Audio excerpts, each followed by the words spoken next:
Ang bawat malaking paglalakbay ay nagsisimula sa isang maliit at simpleng hakbang.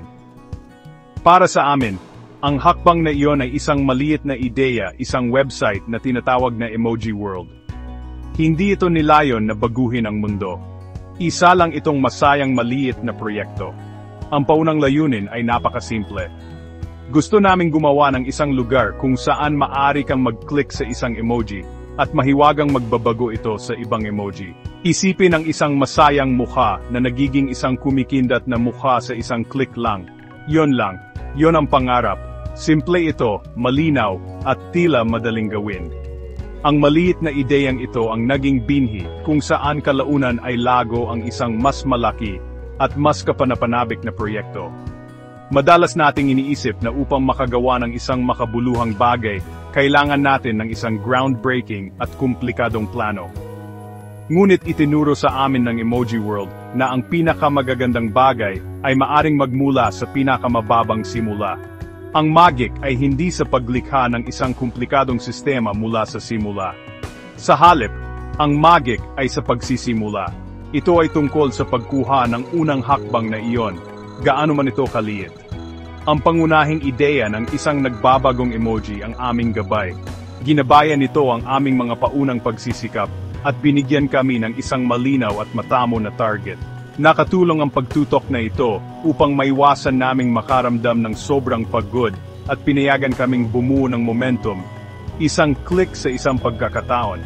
Ang kagandahan ng pagsisimula ng maliit ay nagbibigay ito sa iyo ng espasyo upang lumago at matuto. Hindi namin alam ang lahat ng sagot nang magsimula kami. Mayroon lang kaming tanong, maari ba nating baguhin ang isang emoji kapag kinlik ito ng isang tao? Ang kuryusidad na ito ang nagpasigla sa aming pagnanasa. Ito ay isang hamon na itinakda namin para sa aming sarili, isang palaisipan na naghihintay na malutas. Ang paunang yugto na ito ay tungkol sa dalisay at simpleng paglikha. Ito ay tungkol sa kagalakan ng paggawa ng isang bagay, anuman na gumana.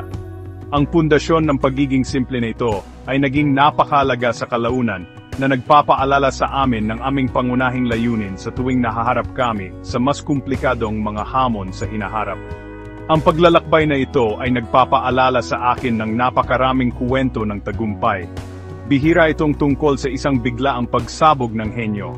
Mas madalas, ito ay tungkol sa tahimik na pangako sa isang maliit na ideya.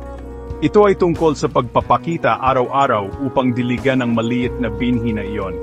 Nagsimula ang aming proyekto sa Emoji World sa parehong diwa. Hindi ito tungkol sa pagbuo ng isang malaking digital empire sa magdamag.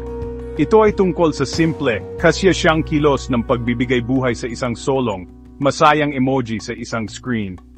At mula sa isang maliit na spark na iyon, isang buong mundo ng mga posibilidad ang nagsimulang magbukas sa harap ng aming mga mata, na nagpapatunay na kahit ang pinakamaliit na simula ay maaring humantong sa pinakadakilang mga pakikipagsapalaran. Nang magkaroon na kami ng aming simpleng layunin, nagsimula ang totoong trabaho. Ang unang hakbang ay hatiin ang proyekto sa mas maliliit at madaling pamahalaang bahagi.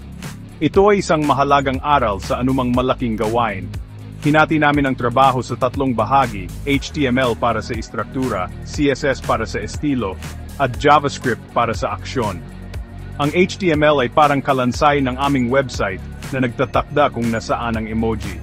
Ang CSS ay ang damit na nagpapaganda at nagpapagitna sa lahat.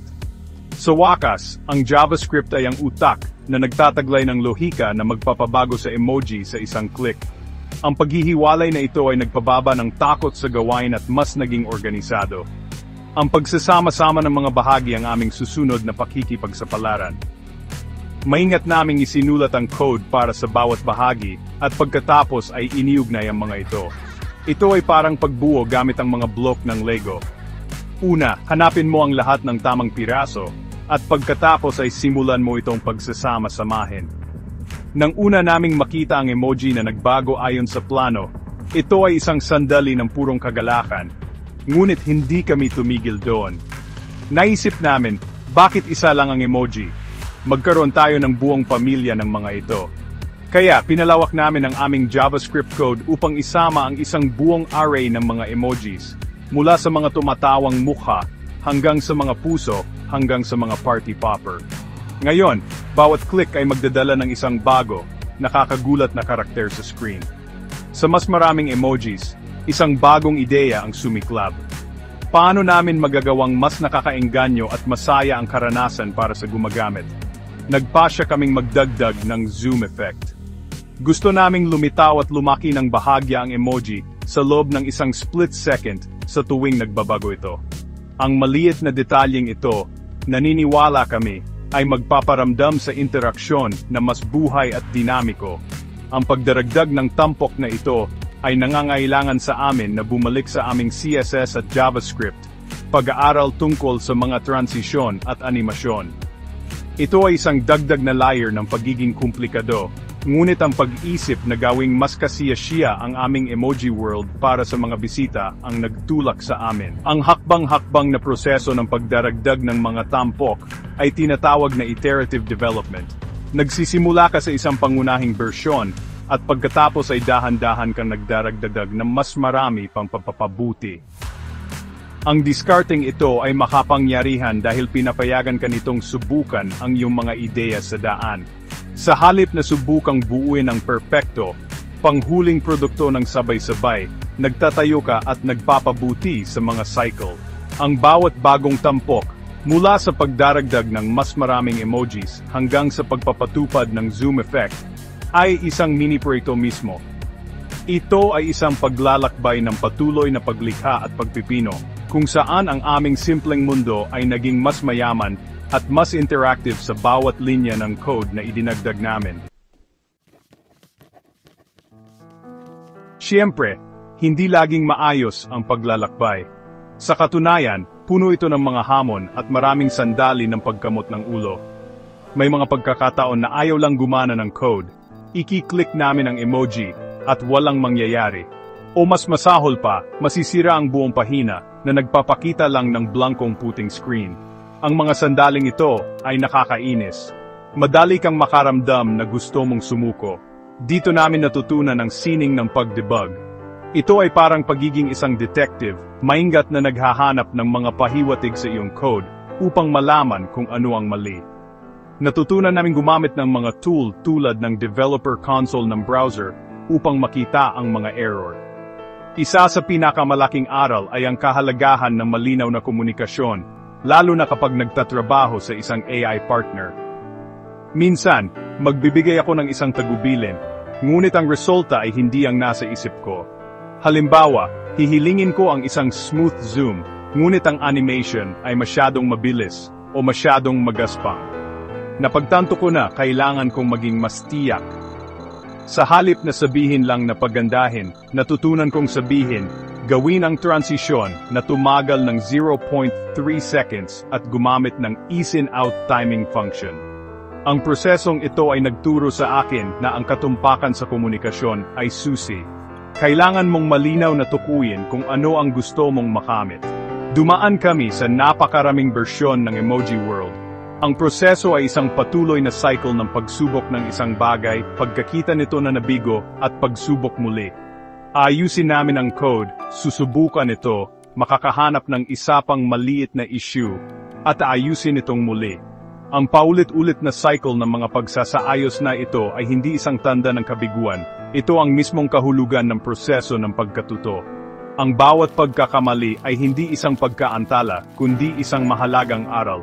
Itinuro nito sa amin kung ano ang hindi gumana, na nagtulak sa amin na mas malapit sa kung ano ang gagana. Itinuro nito sa amin ang hindi kapanipaniwalang halaga ng pasensya at pagtitiyaga. Ang tagumpay sa programming ay hindi tungkol sa pagkuha nito ng tama sa unang pagkakataon. Ito ay tungkol sa pagiging handang ayusin ito ng 100 beses. Ang yugto na ito ng proyekto ang kung saan nangyari ang tunay na paglago. Hindi lang ito tungkol sa pagbuo ng isang website. Ito ay tungkol sa pagbuo ng katagan. Natuto kaming yakapin ang mga error. Nagsimula kaming makita ang bawat bug hindi bilang isang problema, kundi bilang isang palaisipan na dapat lutasin. Ang pagbabagong ito sa pag-isip ay ang lahat. Ginawa nitong kuryosidad ang pagkabigo. Ang mga hamon na aming kinaharap, ang sirang code, ang mga miskomunikasyon, ang walang katapusang mga pagsasaayos, ay hindi mga hadlang sa aming landas. Sila mismo ang landas. At ang paglalakad sa landas na ito, kasama ang lahat ng mga liko nito, ang siyang humantong sa amin sa aming layunin. Sa pagbabalik-tanaw sa buong paglalakbay ng paglikha ng emoji world, mula sa isang simpleng pag-click, hanggang sa isang dynamic, multi-emoji na karanasan. Ang pinakamahalagang aral ay ito kahit sino ay kayang gawin ito. Hindi mo kailangang maging henyo para magsimula. Kailangan mo lang maging handang matuto at hindi matakot magkamali. Itinuro sa amin ng proyekto na ang tagumpay ay nabuo sa pundasyon ng maliliit at patuloy na pagsisikap.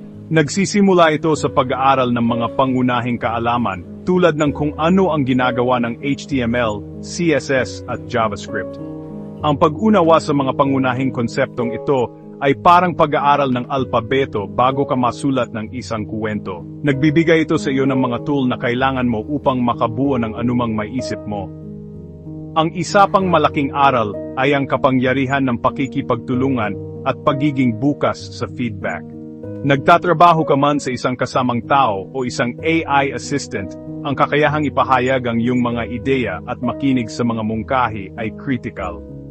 Ang proseso ng pagsubok ng mga bagay, pagkuha ng feedback, at paggawa ng mga pagsasaayos ang sikretong sangkap. Ang iterative development na ito, kung saan ka nagtatayo, sumusubok, at nagpapabuti sa mga cycle, ay napakalakas. Nagbibigay ito sa iyo ng pagkakataong maging malihain at flexible, na iakma ang iyong proyekto habang mas marami kang natutunan. Huwag kang matakot ipakita ang iyong trabaho, kahit na hindi ito perpekto. Ang feedback na nakukuha mo ay isang regalo na magpapaganda ng husto sa iyong nilikha. Bukod sa mga technical na kasanayan, itinuro sa amin ng Emoji World ang mga aral sa buhay. Natuto kami tungkol sa pasensya at ang kahalagahan ng hindi pagsuko kapag mahirap ang mga bagay. Natuto kami tungkol sa pagkamalihain at kung paano ang pagdaragdag ng isang maliit na detalye tulad ng zoom effect ay maaring magdulot ng malaking pagbabago. Natuto kami ng pagpapakumbaba at ang kahalagahan ng pagtanggap na magkakamali ka at okay lang iyon. Bawat bug na naayos ay isang aral sa paglutas ng problema. Bawat tampok na idinagdag ay isang aral sa pagkamalihain. Ang buong proyekto ay isang masterclass sa paglago na nagpapakita sa amin na ang proseso ay kasing halaga, kung hindi man mas mahalaga, kaysa sa huling produkto. Kaya, kung mayroon kang ideya, gaano man ito kaliit o kasimple, hinihikayat kitang magsimula. Ang iyong unang bersyon ay hindi magiging perpekto, at yun ang punto. Ang paglalakbay ng paglikha ng isang bagay ay magtuturo sa iyo ng higit pa sa iyong maiisip. Magsimula sa iyong sariling emoji world. Hayaan itong maging simple. Hayaan itong maging may depekto. Ngunit hayaan itong maging sa iyo. Yakapin ang mga hamon, ipagdiwang ang maliliit na panalo, at huwag kailanman tumigil sa pag-aaral. Sa pamamagitan ng pasensya, pakikipagtulungan, at pagiging handang sumubok muli, maaari mong gawing isang kahanga-hangang kuwento ng tagumpay, ang pinakasimpleng ideya. Gawin mo lang ang unang hakbang na iyon.